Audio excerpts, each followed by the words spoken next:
అందరికీ నమస్కారం. నేను మీ ఆడా నరాజు. తెలంగాణ బీజేపీ అధ్యక్షుల ఎంపికలో బీజేపీ పార్టీ చాలా సుదీర్ఘంగా కసరత్తు చేసిందని మనం చెప్పుకోవచ్చు. ప్రధానంగా ముగ్గురు పేర్లు అయితే ప్రధానంగా వినిపిస్తున్నాయి. ఒకటి మనకి రఘునందన్ రావు గారు ఎంపీ గారు, అదేవిధంగా ఈటెల రాజేందర్ గారు, అదేవిధంగా ధర్మపురి అరవింద్ గారు.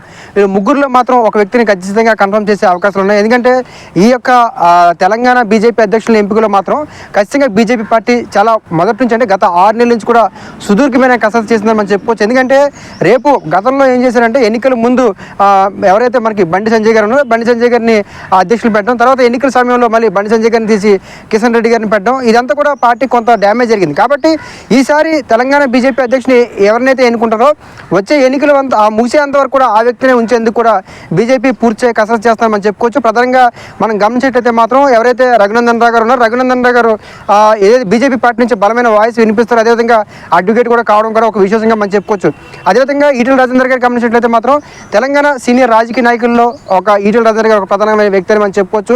అందులో బీసీ సామాజిక వర్గానికి చెందిన వ్యక్తి, ముదిరాజ్ కమ్యూనిటీకి సంబంధించిన బీసీ సామాజిక వర్గానికి చెందిన ఈటెల రాజేందర్ గారు కూడా ప్రధానంగా రాజకీయాల్లో చాలా సుదీర్ఘకాలంగా ఉన్నారు. అదేవిధంగా అసెంబ్లీలో కూడా ఏదైతే సబ్జెక్ట్ బేస్ మీద గతంలో కూడా మనకి బడ్జెట్ కూడా బీఆర్ఎస్ పార్టీలో ఉన్నప్పుడు బడ్జెట్ని కూడా ప్రవేశపెట్టిన వ్యక్తిగా ఈటెల రాజేందర్ గారికి రాజకీయపరమైన అనుభవం ఉన్న వ్యక్తిగా ఈటెల రాజేందర్ గారి పేరు కూడా ఉందని మనం చెప్పుకోవచ్చు. అదేవిధంగా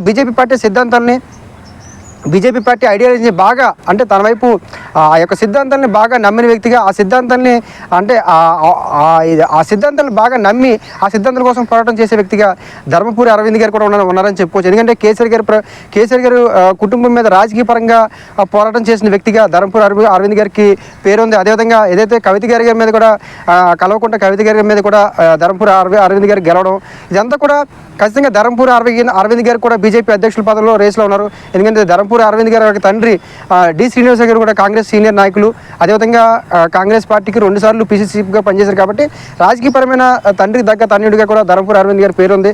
అదేవిధంగా కేసీఆర్ గారు ప్రభుత్వం మీద కావచ్చు, లేదా కేసీఆర్ గారి కుటుంబం మీద కాదు, రాజకీయ పరంగా చాలా కాలం పోరాటం చేసినామని చెప్పుకోవచ్చు.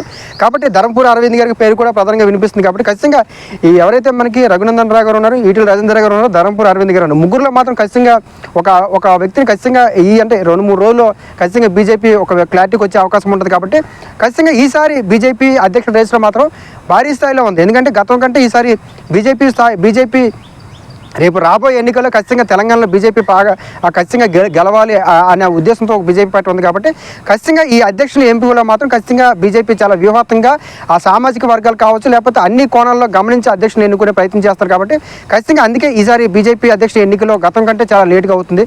గతంలో ఇంత సమయం తీసుకోకపోయినా సరే ఈసారి తీసుకోవడం కారణం ఏంటంటే రేపు రాబోయే ఎన్నికల్లో కూడా ఈ అధ్యక్షుని ఉంచే అవకాశం ఉంటుంది. కాబట్టి రేపు ఎలక్షన్స్లో బీజేపీ కావచ్చు, లేదా జనసేన కావచ్చు, లేకపోతే టీడీపీ కావచ్చు, ఈ కూటమి సంబంధించిన అంశాలు కూడా ఉన్నాయి. కాబట్టి ఎవరైతే బీజేపీ అధ్యక్షులు ఉంటారో వాళ్ళని సరైన వ్యక్తిని ఎన్నుకుంటే మాత్రం ఇలా ఏ వివాదాలు కావచ్చు, ఇబ్బందులు తావు లేకుండా ఉండే అవకాశం ఉంటుంది. కాబట్టి ఖచ్చితంగా ఈసారి బీజేపీ ఎంపిక ఏదైతే అధ్యక్షుడు ఎన్నుకుందో అది కీలకంగా మారే అవకాశం ఉంది. కాబట్టి ఖచ్చితంగా 2-3 రోజుల్లో మాత్రం ఖచ్చితంగా ఒక ప్రకటన చేసే అవకాశం ఉంది. ఈ ముగ్గురులో మాత్రం ఖచ్చితంగా ఒక వ్యక్తికి సెలెక్ట్ చేసుకునే అవకాశం ఉంది.